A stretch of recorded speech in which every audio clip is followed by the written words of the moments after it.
The 2020 draft class is 4 years into their careers, and some players from this class are the faces of their franchise and amongst the premier players in the NFL. In today's video, we will be going back and grading picks 17 through 32 in reverse order, and we will be starting with Chiefs running back Clyde EdwardsAir and finishing with the Cowboys' selection of receiver CeeDee Lamb. The video on grading picks 1 through 16 was released last week, and will be linked at the end if you are interested in watching, and there's 16 picks to grade, so let's dive right in. Clyde EdwardsAir was the final pick in the first round of the 2020 draft, and despite the player Clyde is today, he started his career with an 1,100-yard year in a season the Chiefs would go on to lose the Super Bowl. Little did we know at that time, but 2020 would be the peak of Clyde's career as an NFL running back. In the 3 years since, he's totaled just 1,510 yards of offense and has 19 career touchdowns. He has since been replaced by Isaiah Pacheco, who in his first 2 years accumulated over 2,100 yards of offense, and the Chiefs essentially fizzled Clyde out of the offense. The amount of touches CEH has had per year has only decreased since 2020, and he had a career low 87 touches in 2023 and a career low 2 touchdowns. What I think is particularly scary about the Chiefs is, what if they used this pick on Jonathan Taylor instead of Clyde, who was available at the time? Clyde has had just 141 carries over the last 2 years, and this pick isn't the easiest to grade because he had a solid rookie year but has been downhill since, meaning I don't think it's just an F grade and move on. He showed some flashes early on, but the flashes became fewer and far between as his career went on. Ultimately, we went with a D grade. Jeff Gladney was the Minnesota Vikings' second first-round pick of the night after a trade back with the 49ers so they could draft receiver Brandon Aiyuk. Unfortunately, Jeff is no longer with us as he passed away in May of 2022 at the age of 25. From a football standpoint, he was picked on as a rookie back in 2020 quite a bit, which was to be expected for any rookie corner, especially in a year where there were no preseason games to learn from any sort of game experience. Jeff was released by the Vikings in August of 2021 due to an indictment for domestic violence, but I want this to be clear, he was found not guilty in March of 2022. He was picked up by the Cardinals shortly after before passing in May of 2022. May Jeff Gladney continue to rest in peace. Noah Igbanu was the Dolphins' third first-round pick of the night after they selected Tua in the top 5 and another player we will soon get to. Noah played in just 32 games with the Dolphins and had just 5 career starts before being traded in August of 2023 to the Cowboys in exchange for Kelvin Joseph. Noah played just 603 snaps for the Dolphins over the course of his career and recorded just 29 tackles during his time in Miami. He has a singular interception to date, and per PFF, when he was targeted in Miami, he allowed an opposing passer rating of over 110, and it was highlighted, or lowlighted if you will, by allowing 17 receptions in his rookie season on just 188 coverage snaps. He was picked on when he was on the field quite a bit, and he is now a member of the Washington Commanders. Miami received just 5 starts and 29 total tackles from one of their first-round picks, and this grade is a pretty clear F. Isaiah Wilson was a pick Titans fans would like to forget, and there is almost zero footage of me to show from Wilson's career as he played 4 snaps for his entire career. 4. They were all against the Colts in Week 12 of 2020, and Wilson was traded less than a year later to the Miami Dolphins for a 7th-round pick. He was waived by the Dolphins 3 days later for missing a physical and missing 2 workouts. The Giants signed him to their practice squad in September of 21, and he was released a few months later. Some NFL stories are long and some are short. Isaiah played 4 snaps for the team that drafted him in the first round, an F grade. Patrick Queen is up, and I was very surprised when the Seahawks took Jordan Brooks over Patrick Queen, and I thought the Ravens came out of the first round as pretty big winners, due in large part to this. Queen had over 100 tackles in 3 of his 4 seasons with the Ravens, and in his final year in Baltimore, he had a career high in tackles with 133 this past year. He was also named a second-team All-Pro and a Pro Bowler, and COVID affected the NFL draft in a big way immediately after because guys were a lot older as draft prospects, and hell, still are for that matter. We bring this up because Patrick won't turn 25 until August of this year, and he is actually just 6 months younger than 2024 draft prospect Bo Nix. When the Ravens paid Roquan Smith, the writing was on the wall that Queen would not be signed long-term, and it was even more clear when they drafted Clemson linebacker Trenton Simpson in the 2023 draft. I think it's more than fair to say that Queen had by far the best year of his career next to Roquan, and I think 2023 was a bit of an outlier for him. I still think Queen is a solid linebacker, but I don't think he'll be the player for Pittsburgh that he was for Baltimore in 2023. Solid player and a solid first-round pick, and this grade is a B+. Jordan Brooks was the Seahawks' first-round pick, and admittedly I was pretty surprised when the pick was made. Brooks is now a Dolphin, but in his 4 years with the Seahawks, he racked up over 500 tackles, over 20 tackles for a loss, and started 55 games for them. He signed a 3-year deal worth up to $26 million, and I was kinda surprised Seattle let him walk for this price. Brooks finished the 2021 season with an unreal 184 total tackles, and followed it up with 161 tackles during the 2022 season, but what particularly stunk for Jordan was tearing his ACL in Week 17 of the 2022 season. Despite him being a tackling machine, this can be a slippery slope because on one hand he is making plays, but on the other, and Seahawks fans know this, it usually means you're getting picked on. And Seahawks fans especially know that Jordan was picked on a lot in coverage. Between the 21 and 22 seasons, he was credited with allowing over 1,600 yards in coverage in a 2-year span, as well as allowing 12 touchdowns in coverage. He wasn't awful by any means, but I don't think the stat sheet is entirely fair to go off of because you would probably think he was an elite linebacker and he's not. This was a tougher one to come up with, and ultimately we went with a B- grade. Now I have some big news for you guys today. You can earn $10 with a chance to win $1,000 with today's sponsor, Upside. Upside gets you cash back on daily essentials like gas, dining, and groceries, and it's available at over 100,000 locations across all 50 states, including gas stations like Shell, BP, Chevron, Exxon, and more. There's offers for 25 cents off a gallon of gas, plus an additional 25 cents off your first fill-up.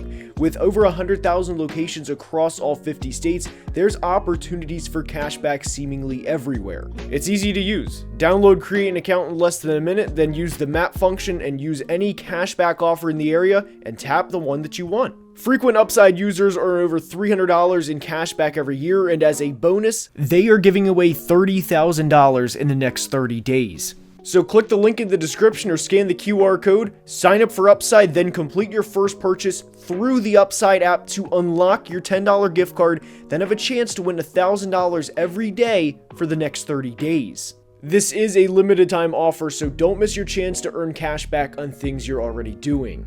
Guys, I can't recommend this enough. Install Upside today and do not miss your chance to earn while you shop with Upside. Jordan Love is up, and when we do the draft grade videos in the offseason, naturally there's some picks I spend more time thinking about than others. With a pick like Justin Jefferson, the grade is pretty simple and we move on. But just last year, we gave the Jordan Love selection through 3 years an incomplete grade due to him having thrown just 83 career passes and completing just 50 of them. Some people wanted it to be an F last year because we were 3 years into their careers. You can go back and look at the comments. Jordan Love had a great 2023 season and will probably be their starting quarterback for the next 10 years. At least it looks that way at this point in time. But your first round pick for 3 years didn't contribute, and not only that, you traded up for him. I think there is a legitimate case that if the Packers stay at pick 30 and draft T. Higgins in the first round, who was picked at 33, and had Green Bay had a duo of Devontae Adams and T. Higgins, I think you could make a legit case they win a Super Bowl. Obviously, by having Jordan Love, they didn't have T. Higgins, and they put up 10 points in a home playoff game and lost to Tampa in the other. At the moment, I don't think this is a clear A+ grade and move on to the next pick due in large part to that. Now, the further we get away from 2020 and 2021, I think it will be, but for now, this pick was one I struggled with in terms of how to grade the selection, and I wanted to bring all of these factors up before we ultimately give this an A- grade. Brandon Aiyuk is up, and Aiyuk had a solid first few years of his career as he had nearly 750 yards as a rookie back in 2020 and over 800 yards in 2021. He was a big sleeper in a lot of fantasy leagues, and a lot of people thought Aiyuk would be the next guy to break out. He went for over 1,000 yards in 2022 and also had a career-high 8 touchdowns, and things were looking up entering 2023. And Brandon most certainly went off in 2023 as he had over 1,300 yards, which was a career high, as was his 17.9 yards per reception, and he was named a second-team All-Pro.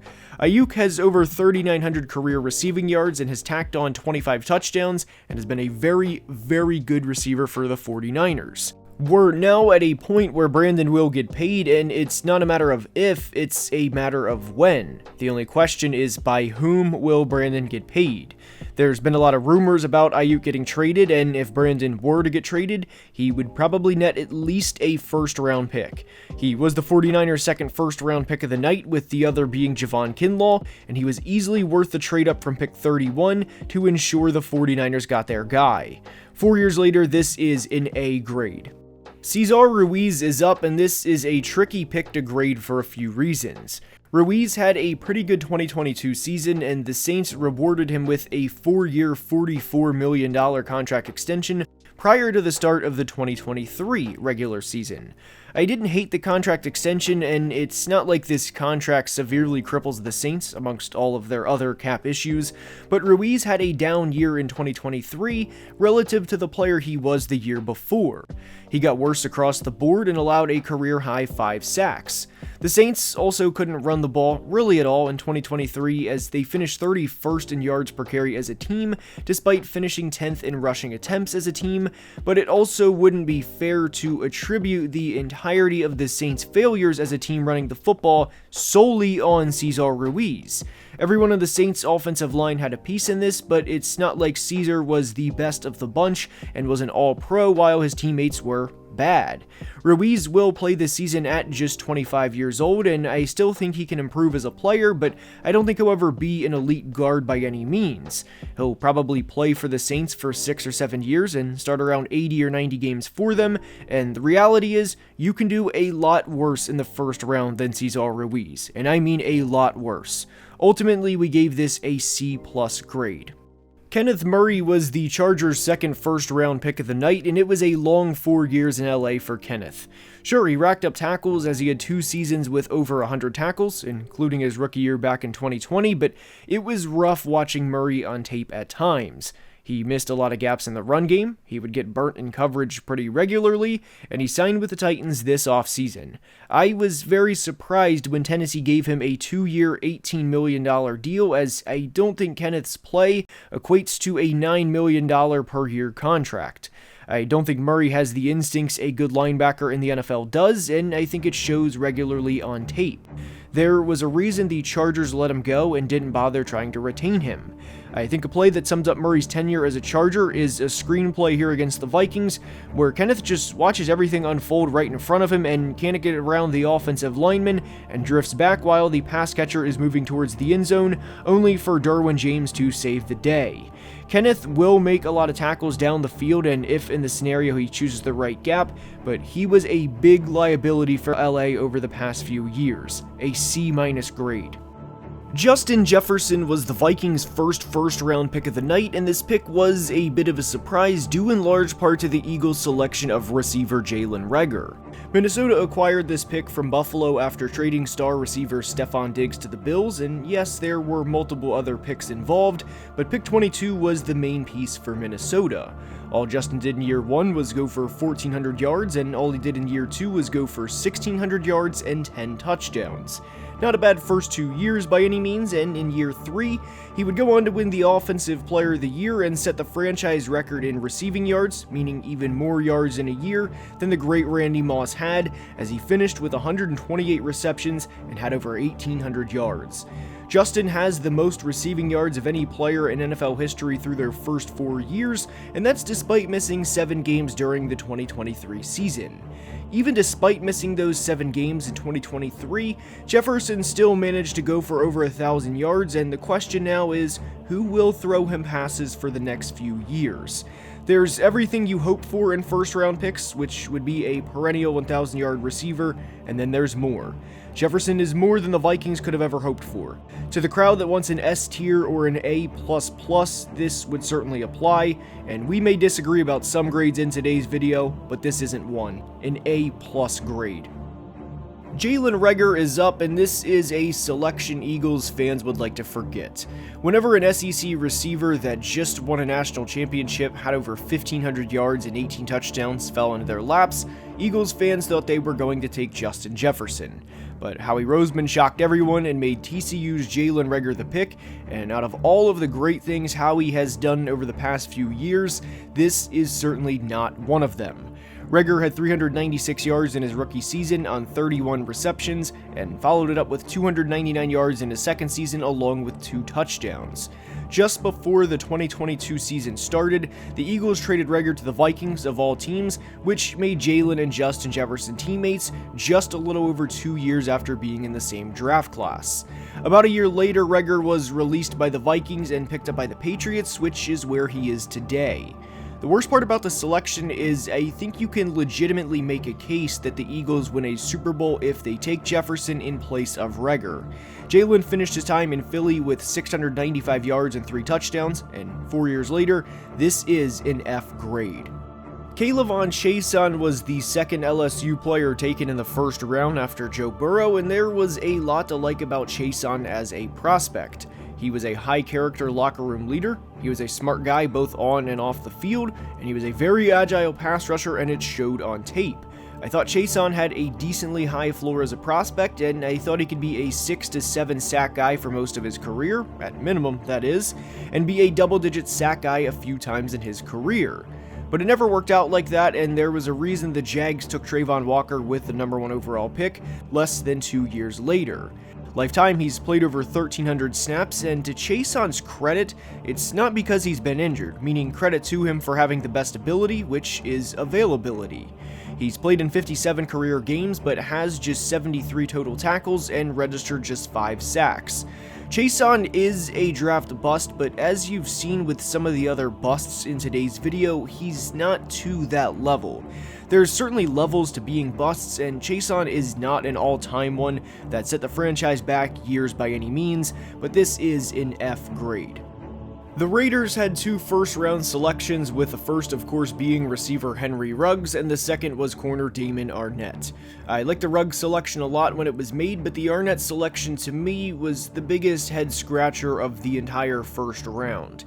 Every year there is a pick or two in the first that makes your jaw drop or scream wow or whatever the case may be, and this was the one for me. I thought Damon was hovering around the 100th best prospect in the class, and in his rookie year with the Raiders, he played in 9 games and started in 7. Per PFF, he was targeted 32 times and allowed 26 receptions for 405 yards, along with an opposing passer rating of 129.2 when targeted.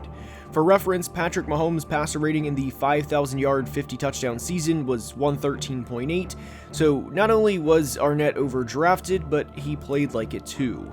His second season wasn't much better and played in just 4 games and was placed on injured reserved. He was eventually flat out released in the middle of his second season after a video of Arnette was released. You can Google the details, and he's played in 13 career games and has not played in an NFL game since. An F grade. Austin Jackson, the offensive tackle from USC, is up, and this was the Dolphins' second of 3 first-round picks on the night. Jackson's career path has been interesting as he played in 30 games and started in 28 of them over the first 2 years of his career. He was an okay player for Miami, not great, but not terrible, and 2022 was going to be a big test. Unfortunately, he suffered an ankle injury in Week 1 and would play in just one other game for the rest of the year, which was in a Week 12 game against the Texans. He had by far the best year of his career in 2023 as he started at right tackle, which is Tua's blind side by the way, and was rewarded with a 3-year, $36 million contract extension. Obviously, there are a lot higher paid tackles in football, and Jackson's contract extension has potential to be a steal for Miami. He will play the season at just 25 years old, and he showed flashes of being a good player in 2023. He was a developmental tackle, and Miami's commitment to Jackson paid off this year. I think he will play for them for at least 6 or 7 years, and there were some tough times during the first couple of years, but ultimately we went with a C+ grade. CeeDee Lamb was a prospect I loved coming out of Oklahoma and a player who has gradually gotten better over the course of his career. I do think CeeDee would be a 4-time 1,000-yard receiver had Dak Prescott not got hurt during Lamb's rookie season, but Lamb has still been a great player since he was drafted. I thought he was honestly a tad underappreciated heading into the 2023 season, as Lamb was never discussed in the best receiver in the NFL conversation. I didn't think he was ahead of Jefferson or Tyreek after the 2022 season, to be clear, but I thought Lamb was slept on as much as a Cowboys receiver could have been. And Sedarian had the best year of his career in 2023, as he had an unreal 135 reception, 1,749 receiving yard, 12 touchdown season, as he was on his way to being named a first-team All-Pro and a Pro Bowler for the 3rd time in his career. Lamb has back-to-back 100 reception, 1,300 yard seasons, and I'm sure some Cowboys fans were a little nervous about CeeDee wearing the historic number 88, but CeeDee has more than proven he's a great player for Dallas, and most certainly a great player to wear the number 88. There's a very real chance Lamb becomes a 10,000-yard receiver and has 70 or more touchdowns in his career, as he will be just 25 years old at the start of the 2024 season. This is an easy A+ grade. I hope you enjoyed today's video, and if you did, please like and subscribe, as only about 30% of people watching are subscribed and helps the channel tremendously. Until next time, please be safe and have a great day. Love you guys.